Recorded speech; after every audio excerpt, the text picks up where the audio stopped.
Hello दोस्तों, GS वाणी में आप सभी का स्वागत है। आज के हम इस अपनी कक्षा में देखने वाले हैं छायावाद। इससे पहले हमने देखा द्विवेदी युग देख लिया, भारतेंदु युग देख लिया। और एक चीज़ के लिए माफ़ी चाहूँगा कि कल की वीडियो में मेरी तबीयत थोड़ी सी ठीक नहीं थी, लेकिन इसके बावजूद मैं चाह रहा था कि कुछ लोगों की परीक्षाएं हैं अभी हाल फिलहाल में, और इस वजह से वीडियो सही समय पर पूरी हो जाए। तो अपनी जिदवश मैंने वीडियो बनानी ठानी और कर नहीं पाया। तो मैं चाहूँगा कि उस वीडियो को आपने देखा, बहुत बहुत धन्यवाद जितने लोगों ने भी देखा। मैं उस वीडियो को फिर से बनाऊँगा और उस वीडियो को डिलीट करके दोबारा अच्छी वीडियो अपलोड करूँगा, जिसमें इसमें कुछ त्रुटियाँ थी और उस वजह से दिक्कत आ गई थी। तो चलिए यहाँ से आप देख लीजिए, उसके बाद मैं उसे फिर से जो है रिकॉर्ड करके फिर से डाल दूँगा। हालाँकि एक चीज़ और मैं बता दूँ कि आज से हमारी जो वीडियो रहेंगी वो छोटी-छोटी वीडियो बनेंगी। 1 या 2 टॉपिक को हम मर्ज करके बनाएँगे, क्योंकि कुछ लोगों की डिमांड है कि अब कुछ लोगों की क्या, जो हमारे जितने भी ऑडियंस हैं उन सभी की लगभग बहुत लंबी नहीं है श्रृंखला, लेकिन जो भी हैं मेरे लिए प्रीसियस हैं, इंपॉर्टेंट है, महत्वपूर्ण है।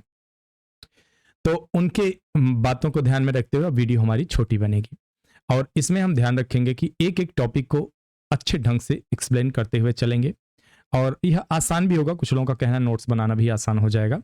तो सबकी बातों को ध्यान में रखते हम अब यह वीडियो छोटी-छोटी बनाएँगे हर बार। तो चलिए पहला आज प्रारंभ करते हैं छायावाद। 1918 से लेके 1936 तक का छायावाद का समय निर्धारण किया जाता है। कल की बातों को अगर आप ध्यान देंगे, अगर कल की कक्षा आपने सुना है तो आपने एक चीज देखा होगा कि मैंने वहां बताया था बार बार कि किसी प्रवृत्ति का समाप्त होना और किसी नई प्रवृत्ति का प्रारंभ होना, कोई एक क्लियर कट लाइन खींचना मुश्किल है। तो अगर हम कहें कि 1918 में ही शुरुआत हुआ और किसी तिथि पर पहुंचना चाहे तो संभव नहीं है। हो सकता है 1918 से पहले भी शुरू हो गया, 1917 में ही प्रारंभ हो गई हो कोई प्रवृत्ति ऐसी। तो हम एक मोटा मोटी मान के चलते हैं अनुमान। हिंदी साहित्य में छायावाद शब्द प्रथम लिखित प्रयोग, ध्यान रखिएगा, प्रथम लिखित प्रयोग जो इसका होता है मुकुटधर पांडे के द्वारा किया जाता है।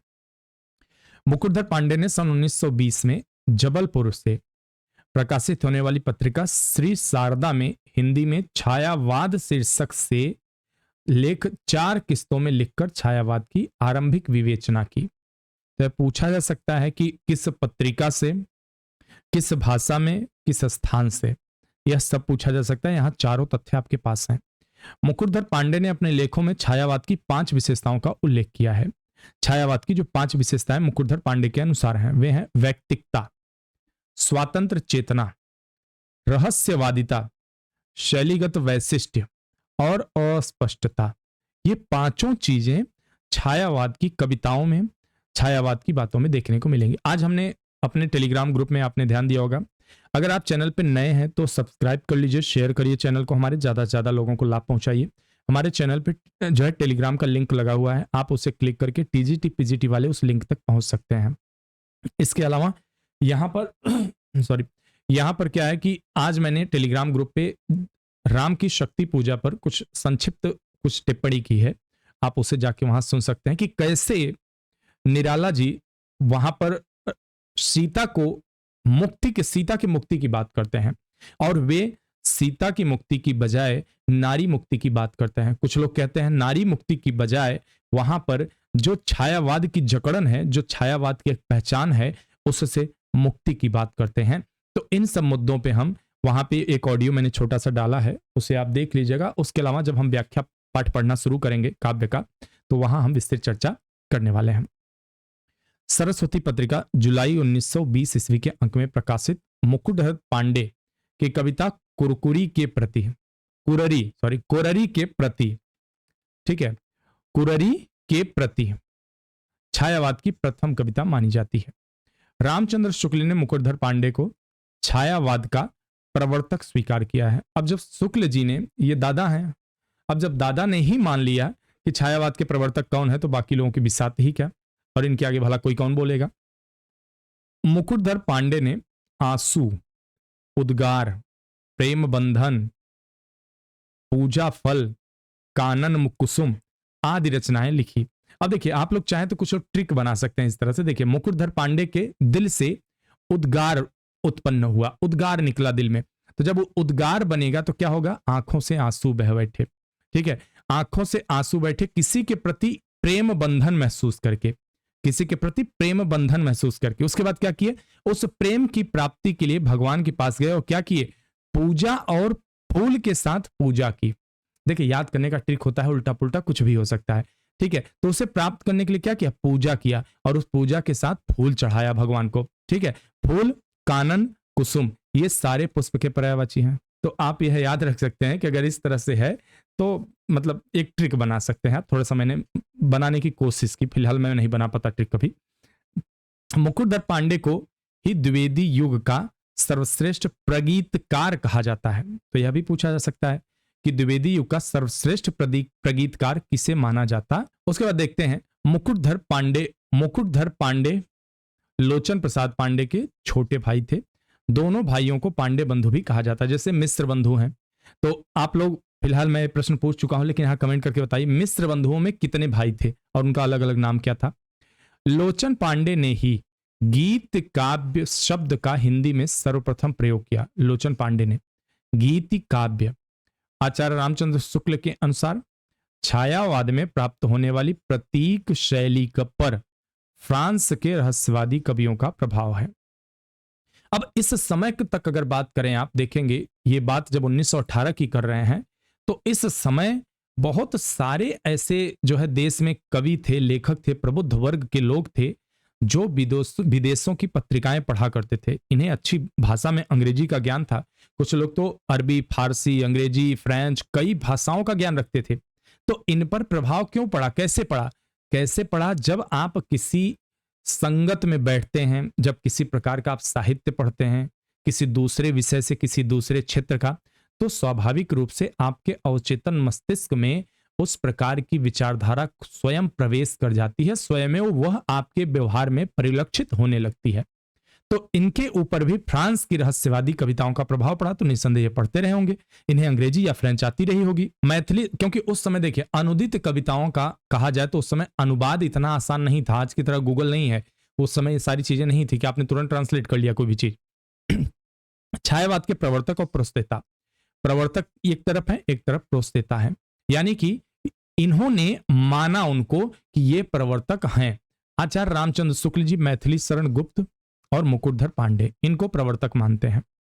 तो नंद दुलारी वाजपेयी जी कहते हैं कि नहीं, सुमित्रा नंदन पंत जी को प्रवर्तक माना जाना चाहिए। अच्छा बताइए, प्रकृति का सुकुमार कवि किसे कहा जाता है?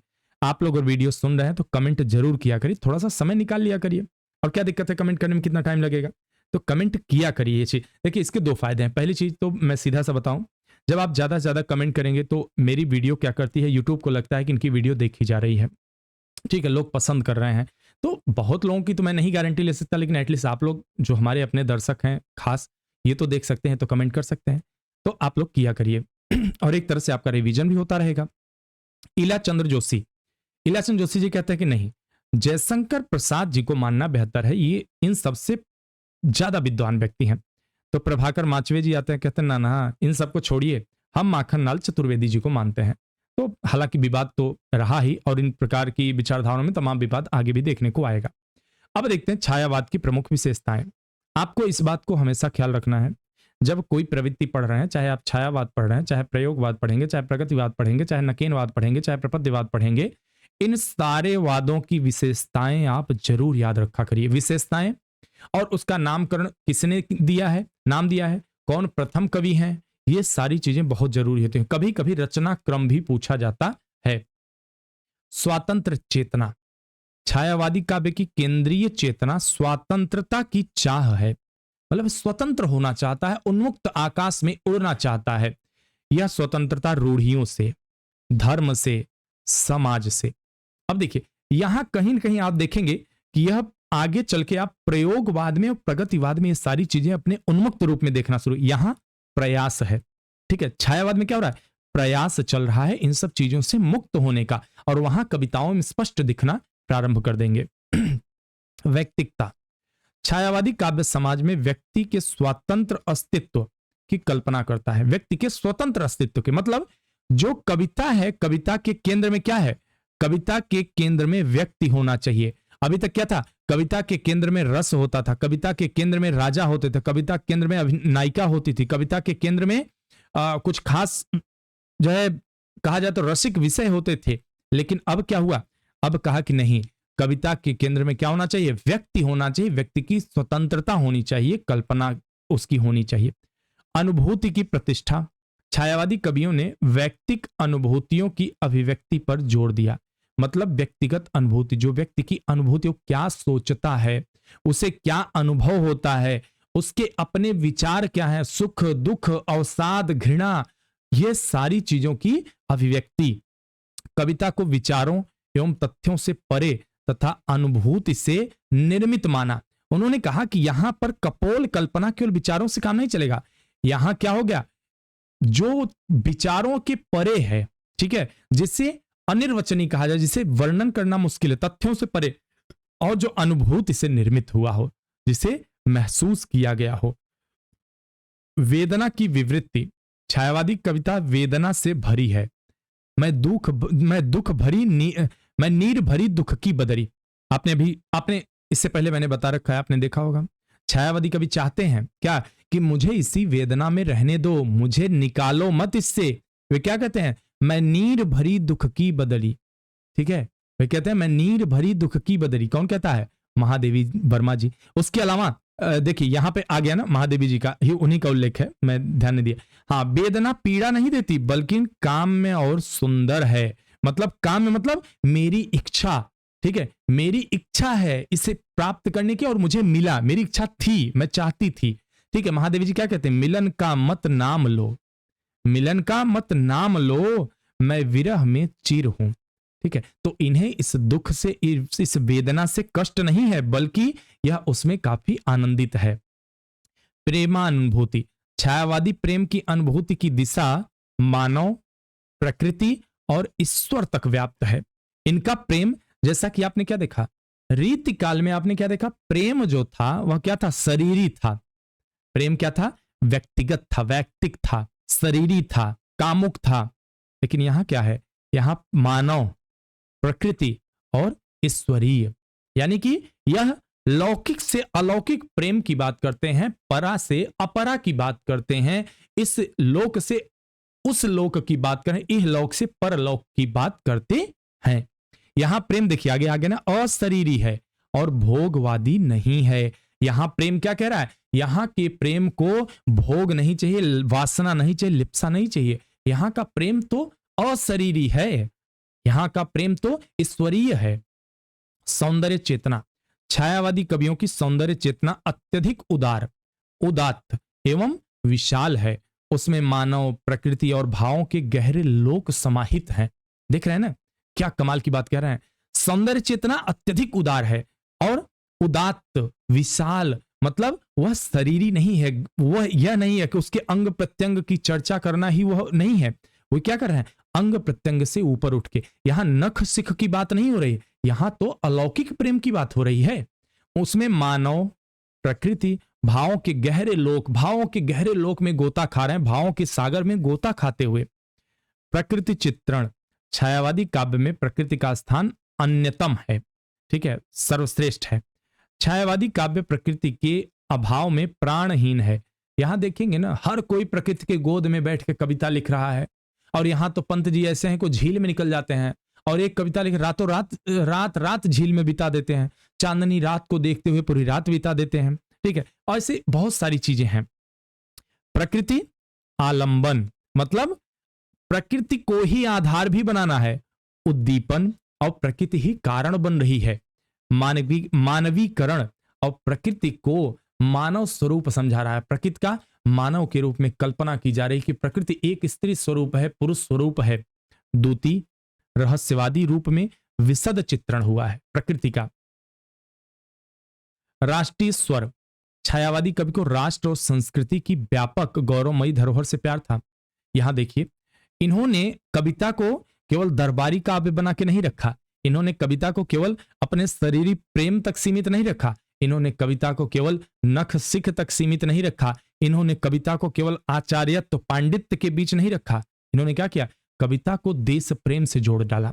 कविता को इन्होंने क्या कहा, इन्होंने कहा इस धरोहर, इस धरा, इस देश, इससे जोड़ दिया इन्होंने। राष्ट्र और संस्कृति की बात करते हैं ये। इस काव्य में जागृति, जागरण, जागो आदि शब्दों का निरंतर प्रयोग हो रहा है। इसमें आप देखेंगे कि व्यक्ति को कहा जा रहा है कि तुम कहां उलझे हुए हो। जो रीतिकालीन जकड़न थी उससे निकल के देखो, दुनिया आगे बहुत है। आगे देखो, यह प्रेममयी प्रकृति है, यह ईश्वरीय प्रेम है। वो शारीरिक प्रेम से, शारीरिक प्रेम से कई गुना आगे कुछ चीजें हैं। काव्य रूप, छायावाद के भीतर गीत, प्रगीत, लंबी कविता, महाकाव्य आदि काव्य रूपों की रचना हुई है। भाषा एवं शिल्प, छायावादी कवियों ने संस्कृत गर्भित एवं अलंकार निष्ठ भाषा का प्रयोग किया है। कहीं कहीं छंदों के परंपरागत ढांचे को तोड़ा तथा कहीं कहीं मुक्त छंदों में रचना हुई है। छायावादी कवियों ने बिंब का सफल प्रयोग करके काव्य को अत्यधिक मार्मिक बनाया है। छायावादी कविता सूक्ष्म एवं अमूर्त कथ्य को व्यक्त करने के प्रयास में प्रतीकात्मक हो जाती है। देखिए यहां क्या बात कर रहे हैं, आप ध्यान रखिएगा। सूक्ष्म और अमूर्त मतलब जो अत्यधिक सूक्ष्म है यानी कि समझ से थोड़ा सा परे है, और अमूर्त है तो उसे कैसे आप समझेंगे? प्रतीकों के माध्यम से ही समझ में आएगा ना। हम ईश्वर की बात करते हैं तो हम प्रतीक की रचना क्यों करते हैं? जिससे कि वह समझने में आसानी हो। हम साकार ब्रह्म की कल्पना क्यों करते हैं? जिससे कि हमें उससे प्रेम करने में, हमें उससे लगाव हो, वह आसानी हो सके। अब हम खाली कमरे में किसी पे ध्यान केंद्रित करने को कह दें तो मुश्किल हो जाएगी। लेकिन अगर कोई मैं वहां पे प्रतिबिंब रख देता हूं, अगर मैं कोई वहां पे वस्तु रख देता हूं, वो कहूं कि आप इस पर ध्यान केंद्रित करिए, तो आपके लिए काफी आसान हो जाएगा। बिल्कुल वैसे ही कर रहे हैं कि सूक्ष्म जो है और जो कहा जाए तो जिसे देखा नहीं जा सकता, अव्यक्त है, उसको प्रतिबिंबों के माध्यम से व्यक्त करने का प्रयास किया जाएगा, मानवीकरण किया जाएगा उसका। छायावाद की कवि चतुष्टय, बृहत्त्रयी और लघुत्रयी, यहां से प्रश्न पक्का बनता है। ध्यान रखिएगा, जब जटिल प्रश्न बनाना होता है तो जो परीक्षक होता है वो खेल जाता है, तो यहां वो खेलने ना पाए, ये आपकी जिम्मेदारी है। और उसे कैसे खेलने से रोकेंगे वह आप यहां देखिए। तो क्या देखना है, जैसे आप देख रहे हो यहां पे चतुष्टय, कवि चतुष्टय में कौन कौन आ रहा है? जयशंकर प्रसाद जी, सुमित्रानंद पंत जी, सूर्यकांत त्रिपाठी जी, महादेवी वर्मा जी। बृहत्त्रयी में कौन आता है? जयशंकर प्रसाद जी आ रहे हैं, सुमित्रानंद पंत जी आ रही हैं, सूर्यकांत त्रिपाठी निराला जी आ रहे हैं यहाँ पे। ठीक है, यहां पर आप देख रहे हो महादेवी वर्मा की काट दिया गया है। जबकि लघुत्रयी में महादेवी वर्मा जी आ रही हैं, राम कुमार वर्मा जी आ रहे हैं, भगवती चरण वर्मा जी आ रहे हैं। ठीक है, कवि चतुष्टय में देखें तो जयशंकर प्रसाद जी शैव दर्शन और आनंदवाद, सुमित्रानंद पंत अरविंद दर्शन, सूर्यकांत त्रिपाठी निराला अद्वैत वेदांत, महादेवी वर्मा जी बौद्ध दर्शन दुखवाद। यह इनकी अपनी दर्शन थे कि कौन कौन मानते। कभी कभी क्या होगा, दर्शन दे देगा एक तरफ कवि दे देगा, मिलान करिए कौन से कवि किस दर्शन की मान्यता थी उनकी। छायावाद के संबंध में विभिन्न विद्वानों के मत यहां हैं, वे देख लेते हैं क्या क्या है। विभिन्न विद्वानों के मत, छायावाद शब्द का प्रयोग दो अर्थों में समझना चाहिए। एक तो रहस्यवाद के अर्थ में, जहां इसका संबंध काव्य वस्तु से है, अर्थात जहां कवि उस अनंत और अज्ञात प्रियतम को आलंबन बनाकर अत्यंत चित्रमयी भाषा में प्रेम की अनेक प्रकार से व्यंजना करता है। चित्रमयी भाषा का अर्थ क्या हुआ? बिंबों के माध्यम से, प्रतिबिंबों के माध्यम से अभिव्यक्ति। छायावाद शब्द का दूसरा प्रयोग काव्य शैली या पद्धति विशेष में व्यापक अर्थ में है। आचार्य रामचंद्र शुक्ल जी का एक कथन था। आचार्य रामचंद्र शुक्ल जी एक और कथन क्या है इनके बारे में? छायावाद बड़ी सहृदयता के साथ प्रभाव साम्य पर ही विशेष लक्ष्य रखकर चला है। जब वेदना के आधार पर स्वानुभूतिमयी अभिव्यक्ति होने लगी, तब हिंदी में उसे छायावाद के नाम से अभिहित किया गया। जयशंकर प्रसाद जी कहते हैं। अब यहां देखिए, सबसे कमाल का शब्द क्या है? एक है, जिसे आप समझना चाहिए। कह रहे हैं स्वानुभूतिमयी अभिव्यक्ति, मतलब जो मैंने स्वयं अनुभूति किया है, जो मैंने स्वयं अनुभव किया है, उस चीज की जब जो है अभिव्यक्ति होने लगी, ठीक है, वेदना के आधार पर, ठीक है, तब इस अभिव्यक्ति को क्या कहा गया? छायावाद कहा गया। ध्वन्यात्मकता, लाक्षणिकता, सौंदर्यमन प्रतीक विधान तथा उपचार वक्रता, स्वानुभूति की विवृत्ति छायावाद की विशेषताएं हैं। ये सारी कहीं न कहीं छायावाद की, कहा जाए तो अपरिहार्य तत्व हैं उसके। नंद दुलारे वाजपेयी जी क्या कहते हैं? मानव अथवा प्रकृति के सूक्ष्म किंतु व्यक्त सौंदर्य में आध्यात्मिक छाया का भान मेरे विचार में छायावाद की सर्वमान्य व्याख्या हो सकती है। नंद दुलारे वाजपेयी जी कहते हैं। राम कुमार वर्मा जी क्या कहते हैं? परमात्मा की छाया आत्मा में, आत्मा की छाया परमात्मा में पड़ने लगती है, तभी छायावाद की सृष्टि होती है। वाह क्या बात है, यहाँ पे बताने की जरूरत नहीं है, व्याख्या स्वयं स्वयं में बता रही सारी चीज। छायावाद तत्वतः प्रकृति के बीच जीवन का उद्गीत है, कमाल की बात है। उसका मूल दर्शन सर्वात्मवाद है। ठीक है, महादेवी वर्मा जी का कथन है। डॉक्टर नगेंद्र जी क्या कहते हैं, छायावाद स्थूल के प्रति सूक्ष्म का विद्रोह है। वह एक विशेष प्रकार की भाव पद्धति है और जीवन के प्रति विशेष प्रकार का भावनात्मक दृष्टिकोण है। इन्होंने संपूर्ण बात ही कह डाली।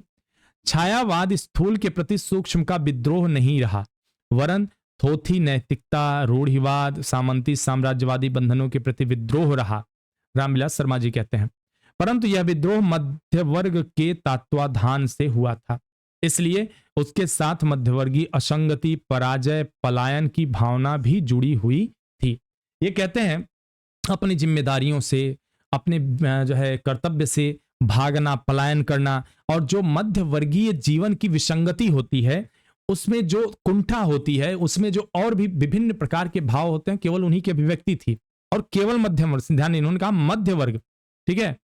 और इनका सामंती साम्राज्यवादी बंधनों के प्रति, जो सामंतवादी प्रवृत्ति थी, जो सामंतवादी बंधन था, उसके प्रति ये नहीं मानते हैं कि यह क्या है, प्रकृति के प्रति प्रेम है, अलौकिक प्रेम है, अलौकिकी के प्रति प्यार है, उत्साह है, ये ऐसा कुछ भी नहीं मानते हैं। ठीक है। छायावाद, हजारी प्रसाद द्विवेदी जी क्या कहते हैं, छायावाद के मूल में पाश्चात्य रहस्यवादी भावना अवश्य थी। इस श्रेणी की मूल प्रेरणा अंग्रेजों की रोमांटिक भावधारा की कविता से प्राप्त हुई थी, और इसमें संदेह नहीं कि उक्त भावधारा की पृष्ठभूमि में ईसाई संतों की रहस्यवादी साधना अवश्य थी। तो ये क्या कहते हैं कि यहां पर अंग्रेजों की लिखी कविताओं, उनकी परिपाटी, उनके भाव का भी यहां पे जिक्र है, उसका भी प्रभाव है। उसके अलावा इन्होंने क्या कहा कि ईसाई संतों की रहस्यवादी जो साधना है, उसका भी प्रभाव इस पे दिखाई देता है। तो देखिए, इस बात से इनकार नहीं किया जा सकता। इसलिए नहीं इनकार किया जा सकता कि जब जिस समय, जिस काल में विभिन्न प्रकार की प्रवृत्तियां चल रही होती हैं, और अगर वे एक दूसरे से जो है संबंध बनाती हैं, एक दूसरे से मिलने का प्रयास करती हैं, तो वे कुछ न कुछ एक दूसरे के गुणों का आदान प्रदान कर ही लेती हैं। छायावाद उस राष्ट्रीय जागरण की अभिव्यक्ति है जो एक और पुरानी रूढ़ियों से मुक्ति चाहता था, तो दूसरी ओर विदेशी पराधीनता से। नामवर सिंह ने कमाल की बात कही। क्या कह रहे हैं, राष्ट्रीय जागरण की अभिव्यक्ति है, ये स्वीकार करते हैं, और दूसरी तरफ क्या कहते हैं, एक और पुरानी रूढ़ियों से मुक्ति, किससे, धर्म, परंपरा, रूढ़ियों, इन सब से, तो दूसरी ओर विदेशी पराधीनता से। तो ये कहते हैं कि हाँ, इसमें राष्ट्रीयता का बोध भी होता है। नामवर सिंह जी क्या कहते हैं, प्रसिद्ध आलोचक हैं, छायावाद का व्यक्ति स्वातंत्र सामंती मर्यादाओं के विरुद्ध बहुत बड़ा कदम था। ये कहते हैं, ये इन्हीं रामविलास शर्मा से थोड़ा मिलते जुलते हैं, और कह रहे हैं कि क्या है, छायावाद का व्यक्ति स्वतंत्र सामंती मर्यादाओं के, ठीक है, विरुद्ध बड़ा कदम है। मतलब ये भी मानते हैं कि सामंती जो परंपरा थी, जो रूढ़ियां थी, जो बाध्यताएं थी, जो कुंठा थी, उससे मुक्ति का एक प्रयास है, बस और कुछ नहीं। अब आगे देखते हैं, यहां पर कुछ रचनाएं हैं, छायावाद के महत्वपूर्ण कवि और उनकी रचनाएं। तो पहले देखते हैं जयशंकर प्रसाद जी का 1899 से 1937 के बीच में। उर्वशी 1909 में इसकी रचना हुई, वन मिलन 1909 में इसका भी हुआ है, और 1909 में ही प्रेम राज्य का होता है। ठीक है। अयोध्या का उद्धार 1910 में करते हैं, और शोकोच्छ्वास 1910 में करते हैं। 1911 में वभ्रुवाहन की रचना करते हैं, 1913 में कानन कुसुम की, 1913 में प्रेम पथिक की ही, और 1914 में महाराणा का महत्व का भी, और 1918 में चित्राधार की रचना होती है। अच्छा, यहां पर देखिए ट्रिक बनने की संभावना है। और देखिए, जब ट्रिक बनती है तो मैं एक चीज बता दूं कि बहुत लोग कुछ ऐसी ट्रिक भी बनाते हैं जो सबसे शेयर नहीं करना चाहते। कुछ उसमें ऐसे शब्द होते हैं जो अशोभनीय होते हैं, लेकिन याद करने के लिए व्यक्तिगत के आप कुछ भी बना सकते हैं। ठीक है। तो यहां आप ट्रिक बना के बताने का प्रयास करिए, बहुत आसानी से। यहाँ ट्रिक दोनों जगह मौजूद है। ठीक है, आप बनाने का प्रयास करिए, बाकी लोगों को भी लाभ मिले थोड़ा बहुत उससे। उसके बाद अगला है झरना 1918 में, आंसू 1925 में, लहर 1933 में, और कामायनी 1935 में। ये इनकी रचनाएं थी जयशंकर प्रसाद जी की।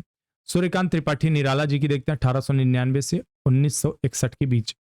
अनामिका लिखते हैं 1923 में, परिमल लिखते हैं 1930 में, गीतिका लिखते हैं 1936 में, तुलसीदास लिखते हैं 1938 में, कुकुरमुत्ता लिखते हैं 1942 में, अणिमा लिखते हैं 1943 में, बेला लिखते हैं 1946 में, नए पत्ते लिखते हैं 1946 में, अर्चना 1950, आराधना 1953, गीत गुंज 1954, सांधिका कली 1969, 1969, 69 में थोड़ा सा दिक्कत हो जाती है, इसलिए मैंने इसको 1900 से 1977 के बीच सुमित्रानंदन पंत, प्रकृति के सुकुमार कवि का बात आती है। तो यहाँ पर देखिए बड़ा ही विविधता देखने को मिल रहा है। एक तो छायावादी प्रवृत्ति की कौन कविताएं थी, प्रगतिवादी कविताएं भी इन्होंने लिखा, अरविंद दर्शन से प्रभावित कविताएं भी लिखा, और नव मानवतावादी कविताएं भी लिखा। यहाँ मैं एक चीज से इन्होंने जो पुस्तक लिखी इससे नाराज हूं कि यहाँ सूर्यकांत त्रिपाठी निराला जी का इन्होंने यहाँ पे अंतर नहीं किया, क्योंकि निराला जी ने भी अलग अलग प्रभाव की कविताएं लिखी हैं। छायावादी में देखते हैं तो उच्छ्वास 1920 में, ग्रंथि 1920 में ही, वीणा 1927 में, और पल्लव 1928 में, गुंजन 1932 में। प्रगतिवादी कविताओं की बात करें तो युगांत है इनकी प्रगतिवादी कविता, 1936 में लिखी गई, युगवाणी 1939 में लिखी गई, ग्राम्या 1940 में लिखी गई। अरविंद दर्शन से प्रभावित कविताएं जो थी, स्वर्ण किरण 1947 में लिखी गई, स्वर्ण धूलि 1947 में ही, युगांतर 1948। ध्यान रखिएगा युगांत युगांतर दोनों अलग हैं, ठीक है। युगांत युगवाणी युगांतर युगपथ थोड़ा मिलता जुलता है ना, तो याद करने में आसानी हो। युगपथ 1949 में। नव मानवतावादी की बात करें तो उत्तरा 1949 में, रजत शिखर 1952 में, शिल्पी 1952 में ही, अतिमा 1955, सवर्ण 1957, वाणी 1958, कला और बूढ़ा चांद 1959, लोकायतन 1964, पुरुषोत्तम राम 1967, चिदम्बरा 1968, सत्यकाम 1975 में लिखा इन्होंने। महादेवी वर्मा जी की बात कर लें तो 1907 से 1987 तक इनकी लेखनी चली निरंतर। निहार 1930 में लिखा इन्होंने, रश्मि 1932 में, नीरजा 1935 में, सांध्य गीत 1936 में, यामा 1940 में, दीपशिखा 1942 में, सप्तपर्णा 1960 में, प्रथम आयाम 1984 में, अग्निरेखा 1990 में। अब देखते हैं एक एक कवियों के बारे में थोड़ा सा देख लेते हैं महत्वपूर्ण छायावाद के। तो जयशंकर प्रसाद जी को पहले देखते हैं। जयशंकर प्रसाद आरंभ में कलाधर उपनाम से ब्रजभाषा में कविताएं लिखते थे, कलाधर नाम से। इन्हें बाल्यकाल का नाम झारखंडी था इनका। तो अगर पूछ ले आपसे कि झारखंडी कौन है इनमें से, ठीक है, तो घबराना नहीं है, बिल्कुल बता देना है। सबसे पहले तो आपको घबराना नहीं है और वहां जो लिखा रहेगा वो बता देना है, ठीक है। तो झारखंडी भी इन्हें कहा जाता था। पहली कविता, अब क्यों कहते थे झारखंडी भगवान जाने, क्योंकि झारखंड से इनका कोई संबंध नहीं है, ठीक है। सावन पंचक पहली कविता है इनकी, कलाधर उपनाम से 1906 में भारतेंदु पत्रिका में छपी थी। जयशंकर प्रसाद की पहली पुस्तक उर्वशी गद्य चंपू काव्य है। चंपू काव्य क्या होता है बताइए आप लोग, मैं शायद अपनी पहली वीडियो में बता चुका हूं, पहली या दूसरी में, ठीक है। तो कमेंट करके आपको बताना है चंपू काव्य किसे कहते हैं। और जितने लोग सुन रहे हैं, जितने लोग वीडियो में यहां तक पहुंचे हैं, सबको कमेंट करके बताना है, ठीक है। और एक आध उदाहरण भी दे दीजिए। अब उर्वशी तो है ही। कानन कुसुम खड़ी बोली में जयशंकर प्रसाद का पहला काव्य संग्रह है। झरना को हिंदी में छायावाद का प्रथम काव्य संग्रह स्वीकार किया जाता है। इसे छायावाद की प्रथम प्रयोगशाला भी कहा जाता है। किसको? झरना को। है ना कमाल की बात, ये झरना कितना खास है, इसे प्रयोगशाला बना दिया गया। इसलिए प्रसाद जी को छायावाद का प्रवर्तक भी कहा जाता है। झरना काव्य संग्रह में संकलित कविता प्रथम प्रभात 1918 में जयशंकर प्रसाद की पहली छायावादी कविता मानी जाती है। चित्रधारा जयशंकर प्रसाद की ब्रज भाषा की कविता का संकलन है। चित्रधारा में एक साथ 10 रचनाओं का संकलन हुआ है, जिसमें से 3 कानन कुसुम, प्रेम प्रथिक, महाराणा का महत्व काव्य संग्रह है। प्रेम प्रथिक काव्य संग्रह प्रथमतः 1909 में ब्रजभाषा में लिखा गया था, खड़ी बोली में, जिसका रूपांतरण 1914 ईस्वी में किया गया। प्रेम प्रथिक पर गोल्ड स्मिथ की रचना द हर्मिट का प्रभाव माना जाता है। आंसू प्रसाद कृत विरह प्रधान स्मृति है। इसके प्रथम संस्करण में 133 छंद थे, संशोधित संस्करण में 190 छंद हो गए। इसे हिंदी का मेघदूत भी कहा जाता है। यह एक मुक्तक काव्य है। जयशंकर प्रसाद की रचनाओं में कानन कुसुम, झरना, लहर गीत काव्य, प्रेम पथिक, महाराणा का महत्व और आंसू खंड काव्य तथा कामायनी महाकाव्य है। महाराणा का महत्व की अगर बात करें, प्रेम पथिक अतुकांत रचनाएं हैं। महाराणा का महत्व और अशोक की चिंता, शेर सिंह का शस्त्र, समर्पण, प्रलय की छाया, जयशंकर प्रसाद जी की लंबी कविताएं हैं। कौन कौन? महाराणा का महत्व, अशोक की चिंता, शेर सिंह का शस्त्र, समर्पण और प्रलय की छाया, जिनमें से अंतिम 4 कविताएं लहर काव्य संग्रह में संकलित हैं। वस्तुतः छायावादी कविता में वक्रता का वैभव मिलता है, लेकिन प्रसाद की कुछ कविताओं में अभिव्यंजना का उत्कर्ष भी मिलता है। अगर कामायनी की हम बात करते हैं, जयशंकर प्रसाद जी की महाकाव्यात्मक रचना है, कालजयी रचना है। कामायनी में कुल 15 सर्ग हैं, जो क्रमानुसार इस प्रकार हैं: चिंता, आशा, श्रद्धा, काम, वासना, लज्जा, कर्म, ईर्ष्या, ईड़ा, स्वप्न, ईड़ा मतलब बुद्धि, संघर्ष, निर्वेद, दर्शन, रहस्य, आनंद। सारे मनोभावों को आप ध्यान से देखिए। यह मन के भाव हैं।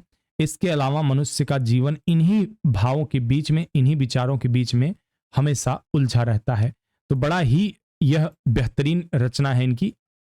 कामायनी के प्रमुख पात्र, आपसे प्रश्न कभी कभी पूछा जाता है पात्रों के विषय में भी, किसी की भी रचना, चाहे वह गोदान की हो, चाहे साकेत की हो, ठीक है, चाहे जो है ध्रुव स्वामिनी की हो, चाहे इसकी कामायनी की हो, चाहे राम की शक्ति पूजा, चाहे कुकुरमुत्ता, किसी की भी रचना की हो, पात्रों के बारे में कभी कभी पूछ लेते हैं। मनु, श्रद्धा, ईड़ा और कुमार। मनु, श्रद्धा, ईड़ा और कुमार। मनु मन, श्रद्धा हृदय, ईड़ा बुद्धि, कुमार मानव का प्रतीक है। यह प्रतीक भी पूछ लेगा, नहीं करेगा मिलान करने को दे देगा। कामायनी की कथा वस्तु का आधार ऋग्वेद, छांदोग्य उपनिषद, सतपथ ब्राह्मण, श्रीमद् भागवत है। कामायनी में वर्णित घटनाक्रम सतपथ ब्राह्मण से मिलता है। समस्त पृथ्वी जलमय हो चुकी है और एक जो है पहाड़ की चोटी पर बैठा हुआ एक व्यक्ति है, बिल्कुल ऊंचाई पे बैठा हुआ व्यक्ति है, वह देख रहा है लहरों को, ठीक है। तो यहीं से शायद शुरुआत है। तो आप देखिएगा, अभी मुझे करेक्ट याद नहीं आ रहा है वो लाइन यहाँ पे, तो आप देखिएगा यहीं मनु बैठे होते हैं और उन्हीं से प्रारंभ होती है। हमने ईड़ा सर्ग पढ़ा था, फिलहाल ग्रेजुएशन स्तर पे भी पढ़ा था, ईड़ा सर्ग उस समय था। आंसू भी है। कामायनी में वर्णित घटनाक्रम सतपथ ब्राह्मण से लिया गया है। तो जल प्रलय की बात जो होती है, उसके बाद प्रथम पुरुष और महिला रहती है यहाँ पे, मनु और शतरूपा, और उसके बाद उन्हीं से आगे जो है मनु के संतान को ही मानव कहा जाता है। कामायनी में प्रसाद ने मूल मनोभावों का पात्रों में रूपांतरण कर प्रथम पुरुष मनु और प्रथम स्त्री श्रद्धा, ठीक है, यहां श्रद्धा माने हैं शतरूपा को ही, कथा के जरिए मनुष्य के संपूर्ण अस्तित्व की कथा प्रकारांतर से कह दी है, मतलब दूसरे प्रकार से कह दी है। कामायनी में स्त्री व पुरुष की संरचना समझते हुए सृष्टि के विकास में उनका योगदान संघर्ष, प्रेम, संयोग से उपजे आनंद के आधार पर माना गया है। इसमें विभिन्न प्रकार के भावों, विचारों की सुंदर अभिव्यक्ति की गई है कामायनी में। इसमें प्रतिविज्ञा दर्शन, अरविंद दर्शन, गांधीवाद का भी प्रभाव दिखाई देता है। कामायनी में मुख्य रस के रूप में शांत रस, निर्वेद रस तथा मुख्य छंद के रूप में ताटंक छंद का प्रयोग किया जाता है। कामायनी में बुद्धिवाद के विरोध में हृदय तत्व की प्रतिष्ठा करते हुए कवि ने शैव दर्शन के आनंदवाद को जीवन के पूर्ण उत्कर्ष का साधन स्वीकार किया है। कामायनी के संबंध में विद्वानों के कथन देख लेते हैं, जरूरी होता है, पूछा जाता है। मानवता का रसात्मक इतिहास, नंद दुलारे वाजपेयी जी कहते हैं। छायावाद का उपनिषद, शांति प्रिय द्विवेदी जी कहते हैं। मानव चेतना के विकास का महाकाव्य, डॉक्टर नगेंद्र कहते हैं। आधुनिक सभ्यता का प्रतिनिधि महाकाव्य, नामोर सिंह जी कहते हैं। रहस्यवाद का पहला महाकाव्य, सूर्यकांत त्रिपाठी निराला जी कहते हैं। अब देखते हैं निराला जी की ही देख लेते हैं, निराला जी ने क्या क्या यहाँ पे कमाल दिखाया है, अपना विद्वता कैसे प्रदर्शित की है। अब देखते हैं, चलिए निराला जी के बारे में थोड़ा सा देख लेते हैं। जूही की कली 1916 ईस्वी में लिखा गया है। यह निराला की पहली कविता है। इस कविता में जूही नारी और पवन पुरुष का प्रतीक है। इस कविता के शिल्प विधान को देखकर महावीर प्रसाद द्विवेदी ने सरस्वती में बिना प्रकाशित किए ही वापस कर दिया था। रामविलास शर्मा भारत माता की वंदना को निराला की पहली प्रकाशित रचना मानते हैं। अब यह रचना क्यों वापस कर दिया था महावीर प्रसाद द्विवेदी ने, जब डिटेल में हम पढ़ेंगे तो बताएंगे। उन्हें इसमें कुछ इसकी संरचना और इसके शब्दों की और इसके भावों की आपत्ति थी उनको। निराला को छायावाद का शलाका पुरुष भी कहा जाता है। निराला को हिंदी में मुक्त छंद का प्रवर्तक माना जाता है। निराला जी को मुक्त छंद को रबर या केचुआ छंद भी कहते हैं। निराला ने कवित्व को हिंदी का जातीय छंद कहा है। निराला जी ने परिमल काव्य संग्रह की भूमिका में लिखा है, मनुष्यों की मुक्ति की तरह कविता की भी मुक्ति होती है। मनुष्यों की मुक्ति कर्मों के बंधन से छुटकारा पाना है और कविता की मुक्ति छंदों के शासन से अलग होना है। यह निराला जी का विचार था। निराला जी की महत्वपूर्ण कविताएं और उनके काव्य संग्रह देखते हैं तो पहले परिमल देख लेते हैं, जो कि 1990 में आई। इसमें जूही की कली कविता थी, अधिवास, पंचवटी, संध्या सुंदरी, बादल राग और विधवा भिक्षुक, ये दोनों विधवा और भिक्षुक। अनामिका दूसरा भाग 1937 से 38 में महत्वपूर्ण रहा फिलहाल। सच है 1935 में। रेखा, तोड़ती पत्थर, यह बड़ा महत्वपूर्ण है। और तोड़ती पत्थर देखा मैंने उसे इलाहाबाद के पथ पर, ठीक है, तो यह बड़ी अच्छी कविता है। आप इसको देखिए तो माना जाता है कि यह छायावाद से मुक्त कविता है, छायावाद के बंधनों से। सम्राट एडवर्ड के प्रति, सरोज स्मृति 1935, राम की शक्ति पूजा 1936। लंबी कविताओं में देखते हैं कि यमुना के प्रति, बादल राग, पंचवटी प्रसंग, सरोज स्मृति, शिवाजी का पत्र और राम की शक्ति पूजा, ये इनकी लंबी कविताएं हैं। निराला जी को ओज, औदात्य तथा विद्रोह का कवि माना जाता है। निराला का आकुंठ और वयस्क श्रृंगार दृष्टि तथा तृप्ति का कवि कहा जाता है। इन्हें हिंदी का महाप्राण कवि भी कहते हैं। निराला के भक्ति भाव से पूर्ण गीत अणिमा भी संकलित है। तुलसीदास 101 छंदों में लिखित खंड काव्य है। तुलसीदास इनकी रचना है, जिसमें कवि तुलसीदास के गृह त्याग एवं तप की घटना का वर्णन है। निराला की कुकुरमुत्ता, गर्म पकौड़ी, तोड़ती पत्थर, भिक्षुक आदि प्रगतिवादी भावधारा की कविताएं हैं। निराला द्वारा लिखित सरोज स्मृति उनकी पुत्री सरोज की असमय मृत्यु पर लिखा गया शोक गीत है। आज के अपने मैंने टेलीग्राम पे जो क्विज हुआ था, आज जब तारीख है जो है 5/9/2023 के दिन, तो राम की शक्ति पूजा का मूल स्रोत जो है वह कृतिवास का बंगला रामायण है। राम की शक्ति पूजा कविता निराला और छायावाद की अन्यतम उपलब्धि मानी जाती है। गीतिका काव्य संग्रह की भूमिका जयशंकर प्रसाद जी ने लिखी है। निराला के काव्य संग्रह अर्चना, आराधना और गीत कुंज में गेय तत्व की प्रधानता मानी जाती है, जिसे गाई जा सके। अणिमा, अर्चना, आराधना काव्य संग्रहों में निराला ने स्वानुभूति परक गीत लिखे हैं। साथ ही विजय लक्ष्मी पंडित, संत रविदास, प्रसाद जी, महात्मा बुद्ध आदि विविध क्षेत्रों के व्यक्तियों पर कविताएं लिखी हैं। निराला जी ने प्रयोग हेतु कुछ गजलें भी लिखी हैं, जिनका संकलन बेला काव्य संग्रह में मिलता है। तो पूछा जा सकता है बेला काव्य संग्रह में क्या है, किस बात का, कैसी कविताएं हैं। दलितों के दुख, पीड़ा और उनकी हीन दशा का वर्णन नए पत्ते संग्रह में मिलता है।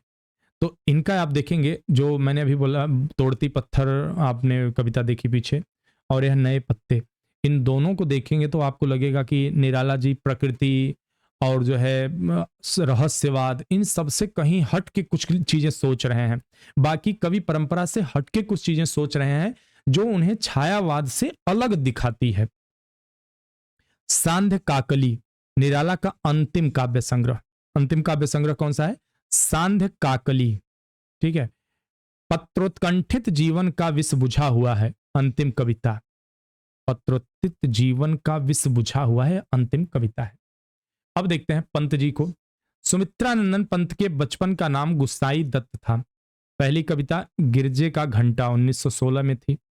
पहली छायावादी रचना उच्छ्वास है और अंतिम छायावादी रचना गुंजन है। पल्लव की भूमिका को छायावाद का घोषणा पत्र कहा जाता है।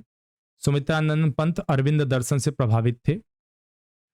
पंत जी को संवेदनशील इंद्रिय बोध का कवि भी कहा जाता है। क्या कहा जाता है? संवेदनशील इंद्रिय बोध का कवि। सुमित्रानंद पंत जी की आरंभिक कविताएं वीणा में संग्रहित हैं। किसमें? वीणा। वीणा की कविताओं में कवि ने स्वयं को बालिका के रूप में चित्रित किया है। पल्लव काव्य संग्रह को प्रकृति की चित्रशाला कहा गया है। परिवर्तन इस संग्रह की महत्वपूर्ण रचना है। युगांत छायावादी युग के अंत का घोषणा पत्र है। ध्यान रखिएगा, युगांत, युग का अंत। युगांत के प्रकाशन से ही प्रगतिवाद का उदय होता है। युगांत, युगवाणी, ग्राम्या काव्य संग्रहों की शैली और भावबोध प्रगतिवादी चेतना से प्रभावित है। युगवाणी संग्रह की कविताओं पर गांधीवाद और मार्क्सवाद का प्रभाव दिखाई पड़ता है। ग्राम्या के बाद प्रकाशित अधिकतर रचनाओं पर आध्यात्मवाद तथा अरविंद दर्शन का प्रभाव दिखाई देता है। तो सेंटेंस ऐसे भी बना सकते हैं कि ग्राम्या के बाद प्रकाशित इनकी अधिकांश रचनाओं पर निम्न में से किसका प्रभाव सर्वाधिक दिखता है? चिदंबरा पंत जी की श्रेष्ठ कविताओं का संग्रह है चिदंबरा। लोकायतन महाकाव्य महात्मा गांधी के जीवन पर आधारित है, जिसमें भारतीय समाज की स्वाधीनता के पूर्व एवं पश्चात की कथा कही गई है। कविता के संदर्भ में इनका मत है कि कविता हमारे परिपूर्ण क्षणों की वाणी है। वीणा और पल्लव दोनों में अंग्रेजी कविताओं के लिए हुए भाव और अंग्रेजी भाषा के लाक्षणिक प्रयोग बहुत मिलते हैं। कौन कहता है? आचार्य रामचंद्र शुक्ल जी कहते हैं, दादाजी कहते हैं। महादेवी वर्मा की बात करें अगर तो छायावादी कवियों में सर्वाधिक रहस्य भावना महादेवी वर्मा में पाई जाती है। महादेवी वर्मा आरंभ से अंत तक छायावादी प्रकृति की ही कविताएं लिखती रही। इनके कविताओं में प्रवास नहीं दिखा कि छायावाद से होते हुए आदमी प्रयोगवाद तक चला जाए। महादेवी वर्मा ने अधिकतर भाव प्रधान गीत लिखे हैं। उनके विविध गीतों में व्यथा, पीड़ा, आशा, अज्ञात प्रिय के प्रति प्रणय निवेदन और साधना की विविध अनुभूतियों के स्वर अभिव्यक्त हुए हैं। महादेवी का अज्ञात प्रिय के प्रति प्रणय दुख प्रधान है। महादेवी वर्मा की रचना यामा में निहार, रश्मि, नीरजा, सांध्य गीत के महत्वपूर्ण गीतों का संकलन किया गया है। किसमें? यामा में। महादेवी वर्मा को आधुनिक युग की मीरा भी कहा जाता है तथा हिंदी के विशाल मंदिर की वीणा पाणी। ठीक है। महादेवी वर्मा के पहले काव्य संग्रह निहार की भूमिका अयोध्या सिंह उपाध्याय हरिऔध ने लिखी। रश्मि काव्य संग्रह पर बौद्ध दर्शन का गहरा प्रभाव है। सप्तपर्णा ऋग्वेद के मंत्रों का हिंदी काव्यानुवाद है। प्रथम आयाम में महादेवी वर्मा की ब्रज भाषा की कविता तथा खड़ी बोली की आरंभिक कविताएं संकलित हैं। महादेवी वर्मा ने छायावाद को केवल सूक्ष्मगत सौंदर्य सत्ता का राग कहकर इसका विरोध भी किया। महादेवी वर्मा आधुनिक हिंदी साहित्य में नारी विमर्श को लेकर अभिव्यक्ति देने वाली प्रथम लेखिका मानी जाती हैं। छायावाद के अन्य कवि और उनकी रचनाएं देख लेते हैं। इसमें हम केवल छायावाद को देख रहे हैं। राम कुमार वर्मा 1905 से 1990 तक की रचना करते हैं।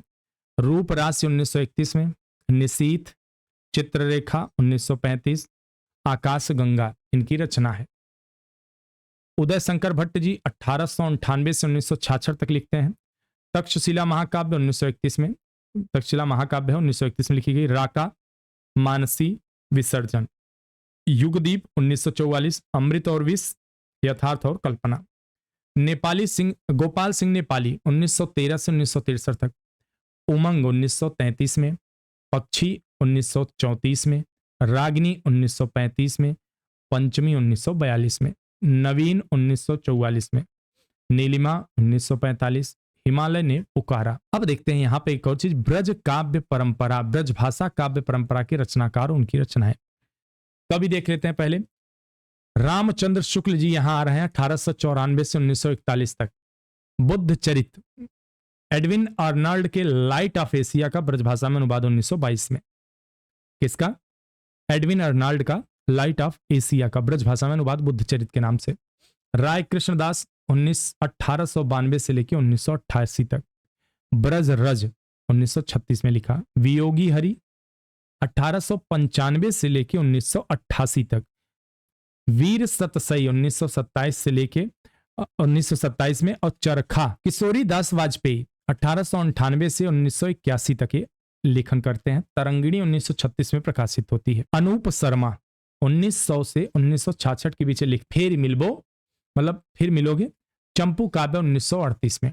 और सिद्धार्थ महाकाव्य।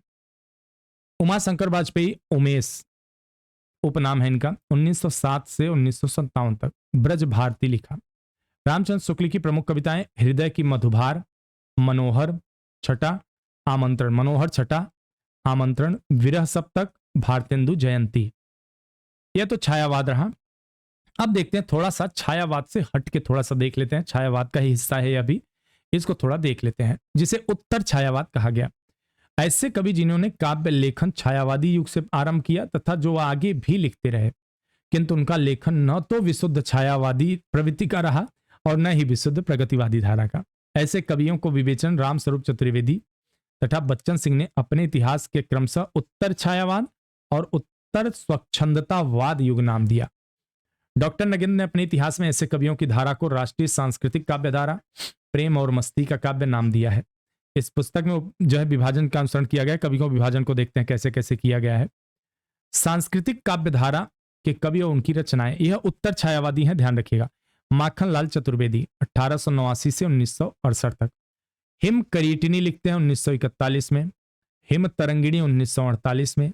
माता 1951 में। समर्पण 1956 में। युग चरण 1956 में ही। वेणु लो गूंजे धरा, वेणु लो गूंजे धरा 1960। मरण ज्वार 1963। धूम्र वलय 1981। सियाराम शरण गुप्त 1895 से 1963 तक। मौर्य विजय 1914। अनाथ 1917। दुर्वादल 1921। विषाद 1925। आर्द्रा 1927। पाथेय 1930। मृण्यमयी 1963। बापू 1937। उन्मुक्त 1940। दैनिकी 1942। नकुल 1946। आत्मोत्सर्ग। बालकृष्ण शर्मा नवीन जी 1897 से 1960 के बीच रहते हैं। ये क्या लिखते हैं? कुमकुम 1939 में लिखते हैं। अपलक 1951 में। रश्मि रेखा 1951 पुनः। क्वासी 1952 में। विनोबा स्तवन 1951 में। उर्मिला 1957 में। हम विस्पाई जन्म के 1964 में। बालकृष्ण शर्मा जी का ये रहा। अब सुभद्रा कुमारी चौहान जी का देख लेते हैं। 1904 से 1948 तक लिखती हैं। मुकुल 1930 में इनकी रचना आती है। उसके बाद त्रिधारा एक आती है, फिर नक्षत्र। सोहनलाल द्विवेदी जी 1906 से 1928 तक 88 तक लिखते हैं। भैरवी 1942 में। वासव दत्ता और कुणाल। चित्रा 1942 में। प्रभाती 1944 में। युग धारा 1944 में। पूजा गीत 1944। बांसुरी 1949। सेवाग्राम 1946। वासवती भी लिखी जाती है। उसके अलावा श्याम नारायण पांडे 1907 से लेके 1951 तक लिखते हैं। श्याम नारायण पांडे जी। हल्दी घाटी 1941 में। और जौहर 1905। अच्छा, जौहर क्या था? कोई कमेंट करके बताएगा आप में से? और कुछ लोग इसमें हरियाणा के भी हैं, पंजाब के, राजस्थान के भी हैं शायद, एक आध दो लोग, तो प्लीज कमेंट करके बताइए आप। रामधारी सिंह दिनकर 1908 से 1974। रेणुका 1935 में। हुंकार 1938 में। रसवंती 1940। द्वंद्व गीत 1940 में ही। कुरुक्षेत्र प्रबंध काव्य 1946 में। उसके अलावा समाधेनी 1947 में आया। धूप और धुआं 1951 में। इतिहास के आंसू 1951 में ही। रश्मिरथ 1952 के खंड काव्य। रश्मिरथ बहुत कमाल का है दोस्तों, इसका पाठ भी करिए तो आनंद आ जाता है। नील कुसुम 1954। दिल्ली 1954। नीम के पत्ते 1954। उर्वशी 1961 गीत का नाट्य है। परशुराम की प्रतीक्षा 1963। आत्मा की आंखें 1964। हारे को हरिनाम 1970। अब देखते हैं कुछ प्रमुख कवि, और छायावाद लगभग यहां समाप्त हो रहा है। ठीक है, छायावाद तक ही रखेंगे, बाकी हम अलग अलग करके अब देख ही रहे हैं। प्रमुख कवि देख लेते हैं। माखनलाल चतुर्वेदी। माखनलाल चतुर्वेदी एक भारतीय आत्मा उपनाम से प्रसिद्ध है। एक भारतीय आत्मा। कैदी और कोकिला, कैदी और कोकिला तथा पुष्प की अभिलाषा माखनलाल चतुर्वेदी की अत्यंत प्रसिद्ध कविताएं हैं। रामधारी सिंह दिनकर, रामधारी सिंह दिनकर अनल कवि के नाम से प्रसिद्ध हैं। दिनकर को मुख्यतः समय सूर्य, अधैर्य का कवि और आग और राग तथा आवेश का कवि कहा जाता है। कितने उपनाम है देखिए। और किसी को भी अगर पूछ लिया इसे से तो आपको कम से कम पता होना चाहिए, चाहे आवेश का कवि चाहे आग और राग का। दिनकर ने स्वयं को मैथिली शरण गुप्त की तुलना में महज डिप्टी राष्ट्र कवि कहा। ठीक है। रश्मिरथी महाभारत के पात्र कर्ण के जीवन को आधार बनाकर लिखी गई है। जनतंत्र का जन्म शीर्षक से कविता में लिखा, सिंहासन खाली करो कि जनता आती है। ठीक है, बहुत ही प्रोग्रेसिव ये सोच है।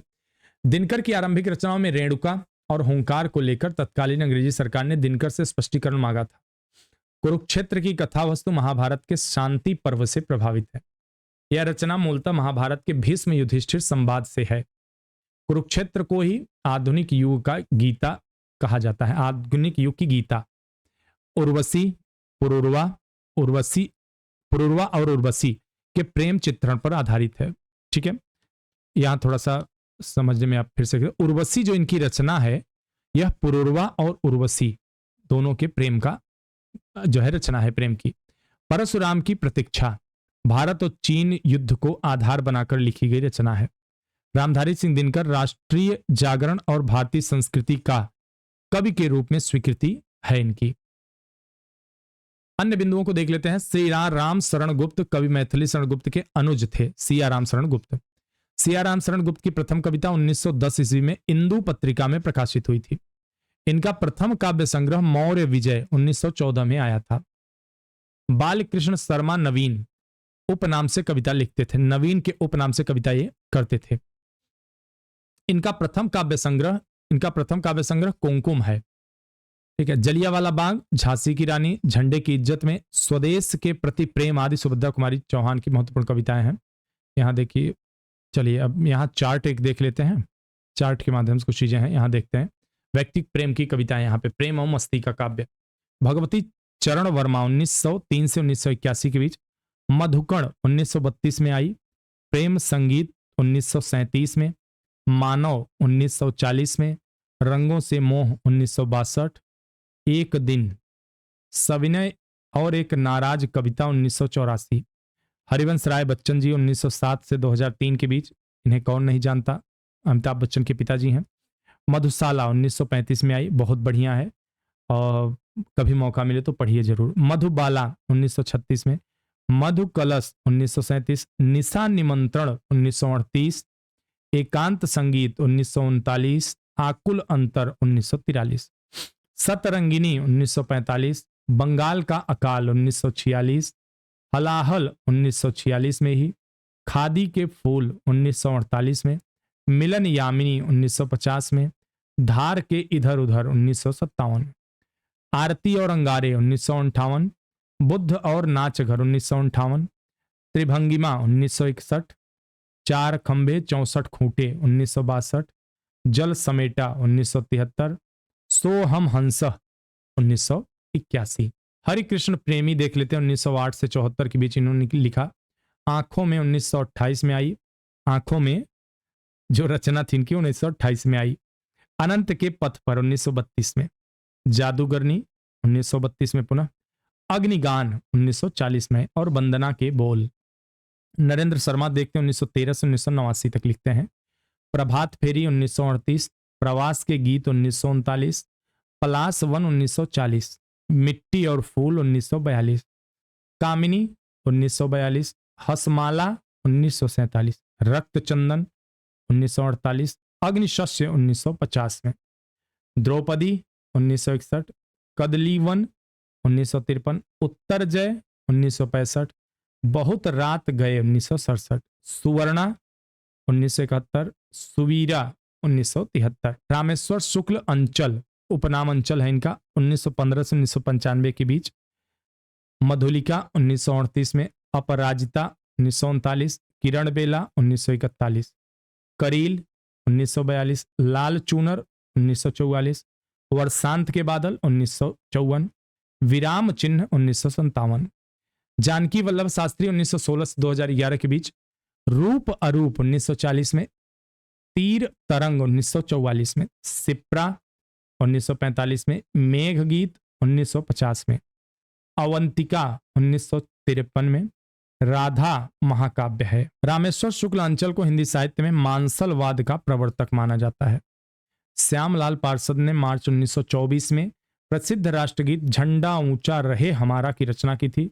बड़ा अच्छा प्रश्न है, पहले पूछा जाता था, बचपन में तो बहुत बड़ा यही प्रश्न होता था, लेकिन आपको जानना चाहिए। हरिवंश राय बच्चन की हालावाद नाम से एक नवीन वाद का इन्होंने प्रवर्तन किया था, जिसमें मधुबाला, मधुशाला, मधुकलश इन सब की रचना किए थे।